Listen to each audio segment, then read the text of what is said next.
Alrighty, yo, what's going on, everybody? It's your boy, Mr. DDG94, back with another reaction video. Today, we finna react to Culturalist Theory. Shout out to Culturalist Theory, man. Shout out to them, as always, man.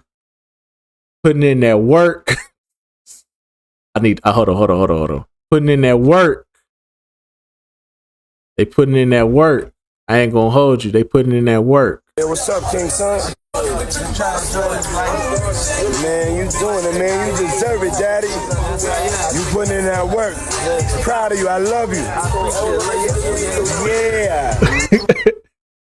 Putting in that work. Putting in that work over there. Culturalist Theory putting in that work. Hey, what's up, King Son? Man, you doing it, man. You deserve it, Daddy. You putting in that work. Proud of you. I love you. Yeah. But anyways, though. Without further ado, let's get right into this. This is the top albums of 1995. They said top albums. They didn't say R&B or hip hop, so it could be both sides. So top 10. So they doing 5 for R&B, 5 for they doing 5 for R&B and 5 for goddamn rap. So yeah, without further ado, let's get right into this. 1995, interesting year. Let's get it. What up, fam? It's your girl QB in the house one more again with another CT episode, and today we're going all the way back to the 1995, giving you our top 10 hip-hop albums from the year. All right, let's get it. Following up the so-called golden age year of hip-hop was no easy feat, nor was putting together this list, but like all dirty and complicated jobs, somebody's got to do them. For those of you who've been rocking with us for a while, y'all already know there won't be any mixtapes, soundtracks, or EPs infiltrating the list, as this is strictly for full-length albums only, alright? Hit the thumbs up if you like it, share and subscribe if you love it, hit the store and Patreon for exclusives if you want to support it. Now that that's out of the way, let's get to it. Number 10, E40 in a Major Way. If James Brown is the heart. Okay, we starting off with some heat right here. Should I save her? I wanna be saved. This that shit right here. Sugar, that's my sister. Sprinkle me, babe. That's that shit. Hey, this is a good ass album. Shout out to 40 Water though. Working man in showbiz, then E40 is easily the hip-hop equivalent, having delivered over 25 solo projects and then some in his 30-plus years in the rap game. Of course, we have his catalog ranked from top to bottom, so you can watch that after watching this. In a Major Way was a most fitting album title, being this was the one that firmly established him as a player to truly watch out for. More specifically, it was that joint with his real-life sister Suga T entitled Sprinkle Me, which, on top of being pretty damn catchy, also sounded like nothing in hip-hop before it, with equal swag to match. Sugar, that's my sister. Sprinkle me, man. Sprinkle me, man. A million plus who were then moved to buy the full album, you could already sense that this Bay Area representative was on something different. Unapologetically West Coast, Earl Stevens has clever ways of interpolating other hip-hop staples while still sounding fresh, which can be heard on Bootsy, One Love, They Ain't No, and Da Bumble, where he laments about opioids well before white America realized its effects, and cooking up bacon while wearing a bulletproof apron of all things.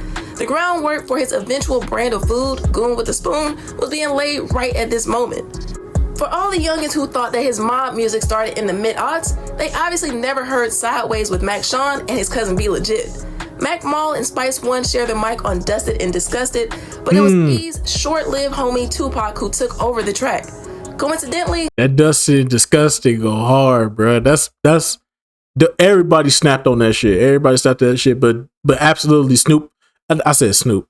Tupac was the best part of that whole song, bro. Dusted and Disgusted is a fire ass song. This album and Pac's 95 outing just so happened to drop on the same day in mid-March. With only a few tracks coming out undercooked, the platinum plaque success of In a Major Way was the match that lit a career of longevity that many could only fantasize about, let alone ever stand a chance of emulating.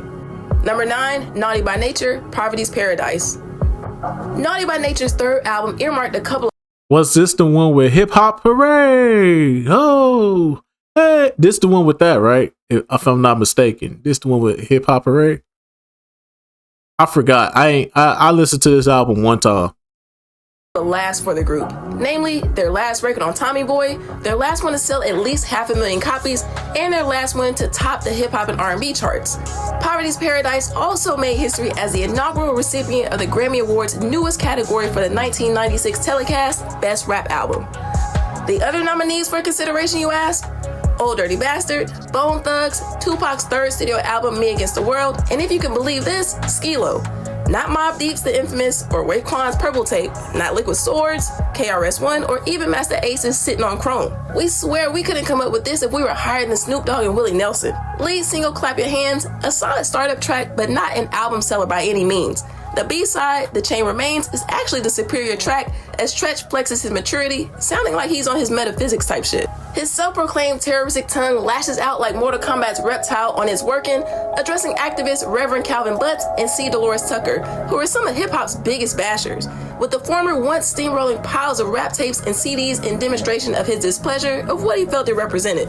There's plenty of that wonderful witty wordplay that you've come to expect, which can be found on joints such as Holding Fort, Respect Due, and the summertime classic Feel Me Flow and Slang Bang. Okay. If you indeed listen... Okay, wrong album.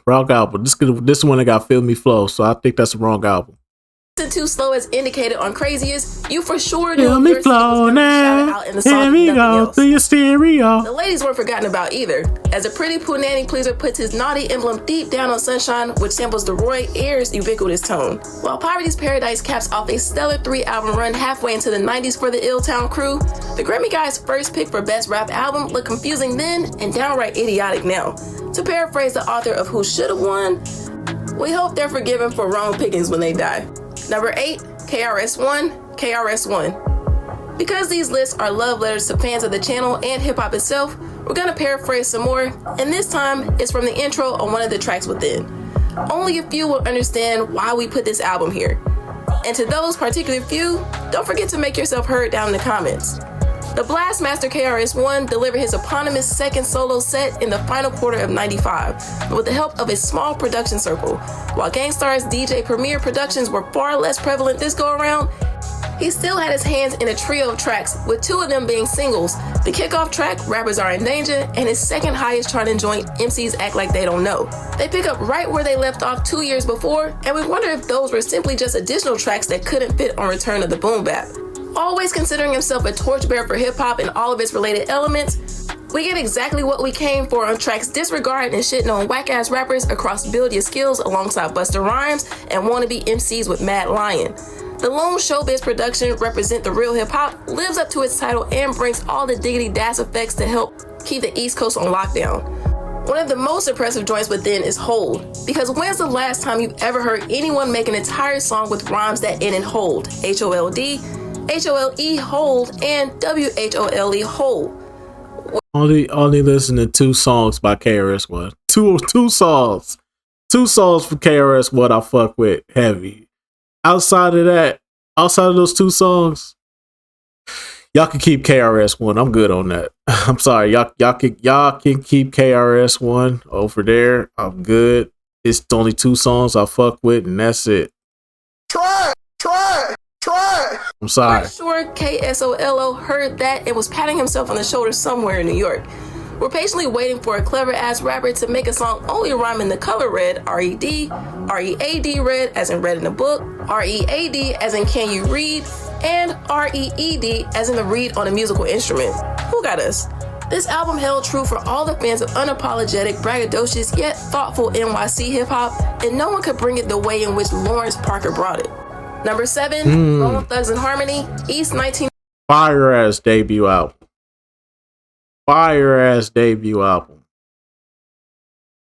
I fuck with this so fucking much, bro. This such a fire-ass debut album, bro. I swear, dog. 99 Eternal. First of all, we've given this project its own reaction video. You can check that out here on YouTube, or even better, peep the full unedited version on our Patreon so you can see everything we had to say about it. Arriving just over a year after the well-received EP Creeping on a Come Up, the subsequent full-length LP from the 5-piece crew had no choice but to be successful. Who else could flip the Ozzy Brothers slow jam Choosy Lover and turn it into Buddha Lovers, making it sound like your ticket to heaven is right in a sack of hydro? And we really didn't know what a Ouija board was at the time, But Bone put us up on it through Mo Murder, while also talking about, well, you heard the song title, right? Check out the short but sweet acapella Me Killer that leads into Land of the Heartless, or another ode to the Greenleafs, the incredibly laid-back Bud Smokers Only. The title track was the in-between single that knocks, but got outsmoked by their career-defining tracks First of the Month and the ubiquitous Crossroads. Every 30 days till at least the end of the 90s, you could count on your local radio station or random passerby to be playing First of the Month, urging you to get up, get up, get up, it's the first of the month. Now, if you were early to the Bone Thugs It's and Harmony the first party of the like some of us month. were, then your album version of the Crossroads was not the same one that eventually took over all of radio in 96. Only after the remix single version became a hit did it eventually replace the original version, which is a completely different song that's a ghost on all of modern day streaming platforms. Hope you at least got that Bone Thugs Collection Volume 2 from the early 2000s if you still want to hear that one. Suffice it to say, once Crossroads hit, Bone Thugs had officially crossed the road into the mainstream. The single topping multiple Billboard charts, certifying double platinum, and proudly losing an MTV VMA battle that was eventually won by Coolio's Gangsta's Paradise. The album itself hit 4 times platinum, in addition to posting on the top of the Billboard 200 and hip hop and R&B charts. We know Easy continues smiling down on these modern-day OGs from Cleveland. Number 6, Big L, Lifestyles of the Poor and Dangerous. Stay off the waters, that might be your best. I can't name you a Big L song if you put a gun to my head. You put a gun to my head, say, name one Big L song. Go ahead and pull the trigger, big dog. Go ahead and pull it. You just wasting your time. Before you catch a bullet, that was meant for the next man. Had the Harlem-born MC Dub Lamont Coleman been able to follow his own advice, we may not be here right now discussing his one-and-done set during his brief time on Earth. So let's just say he did manage to avoid the perils of the streets. On no less than 3 songs, Lamont shows absolutely no fear of the disease that took out NWA co-founder Eazy-E literally 2 days before Lifestyles was released. Imagine if Eric had only used those lifestyles like he should have. 2 things we'll never get to know. So all you super hoes, wear your hat, cause drippin' Jimmy's is straight up whack. Chock full of misogyny, violence, and a host of other shit that earned its moniker of dangerous in spades, L was also adept at crafting joints that could spawn some much-needed airplay. The second single, MVP, was by far the most accessible to the mainstream, with either the Stay With Me sample version on the album or the video single version featuring Endo. Put It On featuring Kid Capri on the hook was the initial single, which feels like a Pete Rock joint, but was actually produced in-house by Buck Wild. For those of you here for street shit only, head straight to the danger zone where L's pen is most ruthless, declaring himself an atheist straight from HE double hockey sticks that sprays his gun every Sunday. Equally sinister is All Black, where those who play F around and find out with him get introduced to their ancestors expeditiously. The other standouts are the pair of Buck Wild produced posse cuts, The Graveyard, and 8 Is Enough. The former can be considered the A-lister track, which includes Finesse, Granddaddy IU, and Jay-Z, with the latter being the B-lister, sporting among others a young Killer Cam, or Cameron as we know him today, and his cousin Herb McGruff. While critically acclaimed, Lifestyles failed to even reach gold status, leading to Big L and his label eventually parting ways. Share your thoughts on why you think it didn't blow up like the World Trade, and mention your favorite posthumous Big L joints in the comments below. Number 5, Mobb Deep, The Infamous. Even more than the aforementioned Bone Thugs and Big L, this pair of young cats from Queens truly came. Only know 3 songs from this entire album. Only know 3 songs from this entire album. I've never listened to it this entirety. I only know 3 songs from it. That's it. Out of nowhere to deliver a highly coveted and respected classic in the spring of 1995 that absolutely nobody expected. Of the 4 singles released from the project, the first 2 forever eclipsed the last 2, being Temperatures Rising and Give Up the Goods, Just Step. The second single, Survival of the Fittest, not only put you on notice that there is no such thing as halfway crooks, but the background chants on the hook of Thug Life We Still Living It hit a direct nerve on the lockdown Tupac Shakur, who just said in a Vibe magazine interview that he was through with Thug Life. This put these duns in Pac's direct line of fire upon his release. While the public at large never heard the original version of Shook Ones, Part 2 that was presented to the masses a few months prior to the album drop was very haunting and dark, with claims of rock you in your face, stab your brain with your nose bones, and when the slugs penetrate, feel a burning sensation getting closer to God in a tight situation now. Wait, how old were they when they recorded this shit? More dope within the veins running through the infamous include primetime era Shala and Starks going back and forth on Right Back At Ya, Eye for an Eye with Nas and Raekwon, and QU Hectic. Like the man who became an arch nemesis of theirs, the MO BB would also go through Paranoia and rap about it on Trife Life, but offer up some balance and remorse for the way they live on Give Up the Goods. Hell, these cats even got Q-Tip to talk some gangster and grimy shit on Drink Away the Pain. While the murder overload can wear down on one's psyche across this hour-long set, it's the production throughout that sets this apart from many other releases in the era. And you know your album's highly influential when it gets a full-on jazz remake by the likes of one Benny Reed circa 2023, and this cover photo represents them when looking up their catalog on Spotify. Number 4, LL Cool J, Mr. Smith. Taken from words by the author himself, don't call it a comeback. Yet, that's exactly what Uncle L's 6 LP turned out to be following the dud 14 Shots to the Dome from 1993. The only songs that work on here are the ones that were singles. The improvements here run from smoother, harder, and more concentrated rhyme flows from JT Smith himself to a totally revamped production crew. While this is an overall well-balanced project, best believe there's a ton of that Macho Man bars that he built his career on, including solid album cuts like No Airplay, the conceptual Hollis to Hollywood, and Get the Drop on Him, where he says F the tricks and all them smooth singing grooves. Yet, those are precisely the elements on the massive hit Hey Lover with Boyz II Men that went platinum by his damn self and nabbed him his second best rap solo performance Grammy in 1997. Producer Rashad Smith struck it big on the immediately following song in sequence and single release by way of Doing It featuring LaShawn. A classic that needs no further explanation here, except to give the girl the credit that she didn't get way back then. The album version of Loungin' featured little-known duo Terry and Monica, built on Al B. Shore's hit Day and Night, and is an enjoyable track.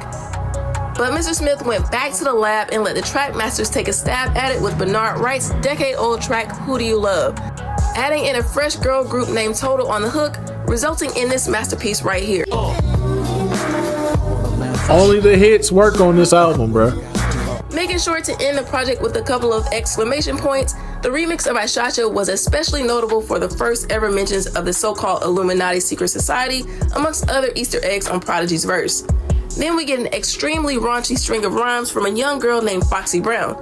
Mind you, this was her first time ever being heard on wax, and she's flossing how she is doing the very thing that led to number 32 on the Lakers catching the Magic in his Johnson. Finally, Uncle L closes out the track and album with a mic burning 16 bars, slamming it at the end, making sure all thoughts of him being a washed-up MC are all but knocked out. Number 3, Raekwon, Only Built for Cuban Links, starring Ghostface Killah. Okay, I'll give y'all this one. Even though the purple tape went gold a swift 2 months after its August 95 release, it would take a quarter century for it to finally claim selling a milli. But the impact on hip-hop lovers and the culture itself was nearly as instant as a deadly venom snakebite. From Bahamadia in 96 on 3 the Hard Way to Quavo and Takeoff on Tony Stark's from their joint album Only Built for Infinity Links in 2022.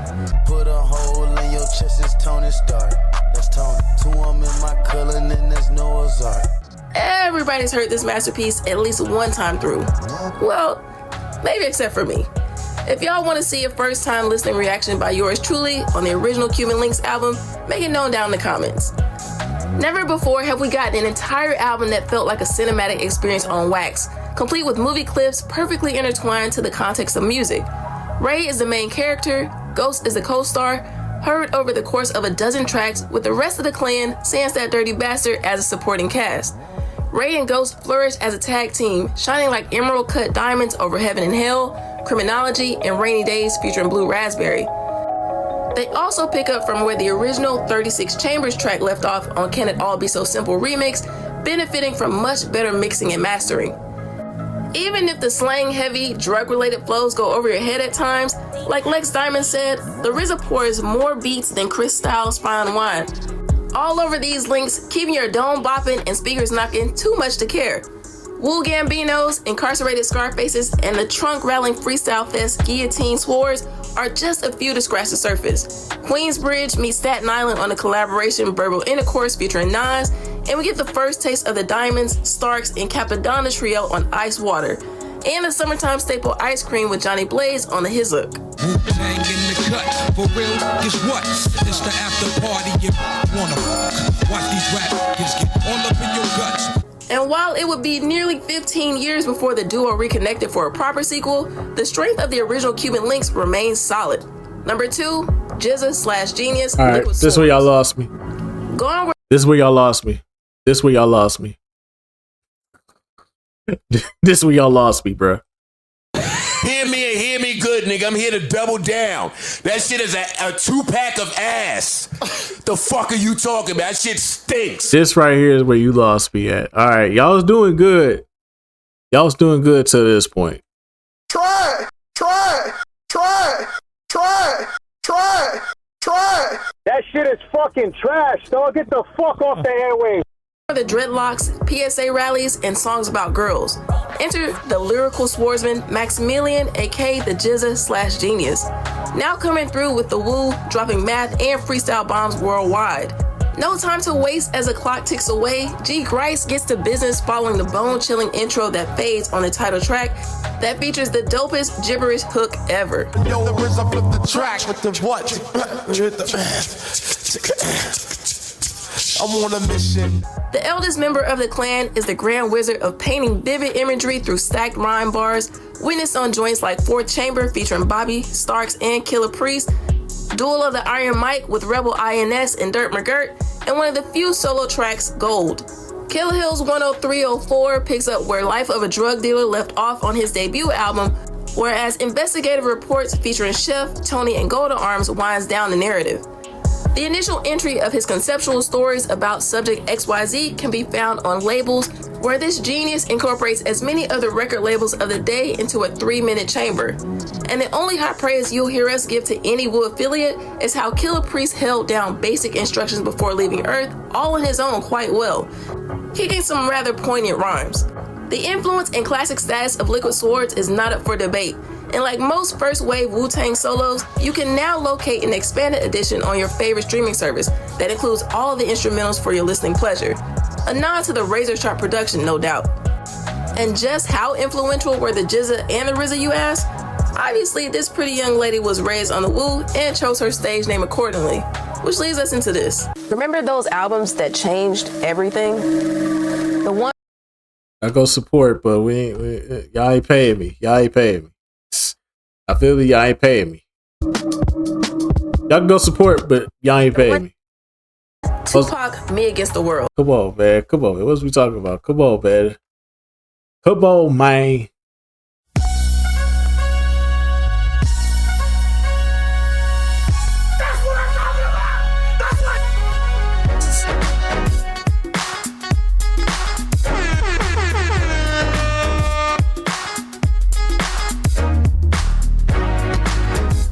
Come on, man. What is we talking about here? What is we talking about? The best album of 1995, without question. If you thought that the diary from Scarface in '94 was grisly, Tupac had his Hold My Beer moment and proceeded to bring forth passion, pain, and paranoia on his third studio album, Me Against the World.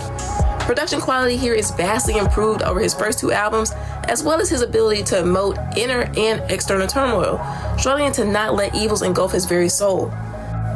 The way that Shakur shares his most deeply harrowing thoughts with us on So Many Tears doesn't just come across as someone rapping for a career, rather a man who happens to have the poetic ability when sharing his views of the world.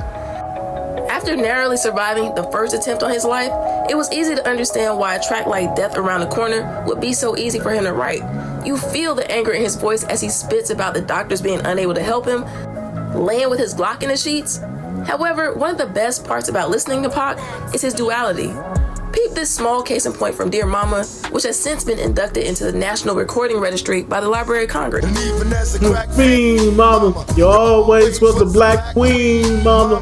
Who else could dream of calling his birth mother a crack fiend on record, following that up with titling her a black queen, and sell over 3 million copies of said record? The song topped the Billboard Hot Rap Singles chart while he was locked down, and the album hit #1 on both the Billboard 200 and Hip Hop and R&B charts. And for every rage-fueled mantra like Fuck the World or self-death prophecy like If I Die Tonight, he can then pump out 3 heartfelt, profanity-free songs that never came off as soft or diluted, as in Temptations, Can You Get Away, and the title track itself. The same phrase and intensity he kicks off Lord Knows with are the exact same elements that end it. That's the stuff that gives you goosebumps every time you hear it. And that's what ultimately puts Me Against the World over the top of everything else hip-hop that dropped in 9-5. He said that he'd keep it real even if it kills him, and less than 2 years after this record hit the shelves, headlines indeed read that he was murdered to death just as he called it. This isn't his best-selling record, nor his most popular one. But when your story is this real, the impression left behind is unforgettable. And that's gonna do it for us here at Culturalist Theory. 95 was another great year of hip-hop, and trust us when we say that we've held back a lot of our own personal favorites from showing up here in the name of a non-biased viewpoint. But we know that some because at some point y'all gonna do it anyway. Y'all gonna do it. It don't matter if it's non-biased or not. Y'all always find a way, Culturalist Theory. Y'all always find a way. And that's why I be on your ass sometimes. I don't want to do it, but sometimes I gotta be on your ass because sometimes y'all do shit just for the sake of doing shit. It's all right though. Y'all still the homies, but hey, sometimes y'all somebody gotta get on your ass. If not me, then who? someone out there is gonna claim otherwise. To them and everybody else with a digital keyboard, we welcome all your feedback as usual. Once again, this is QB, repping for CT. Until next time, check out the videos on your screen, like, share, and subscribe so you don't miss a list. Peace. Alrighty, that's just gonna about do it for this one. Most definitely, man. Shout out to Culturalist Theory. Shout out to Culturalist Theory. As always, you know what I'm saying? Make sure y'all go subscribe to their channel, you know what I'm saying? Show them some love over there. They show that love over here. We gonna show that love right back. You feel me? Even though sometimes we gotta get on their ass over here, but still though, we still gonna show them love regardless. You know what I'm saying? Still on your ass about the MC Hammer though. The MC Hammer, y'all ain't gonna never let that one down. But anyways, though, that's just gonna about do it for this one. I'll see y'all the next video. Till then, deuces.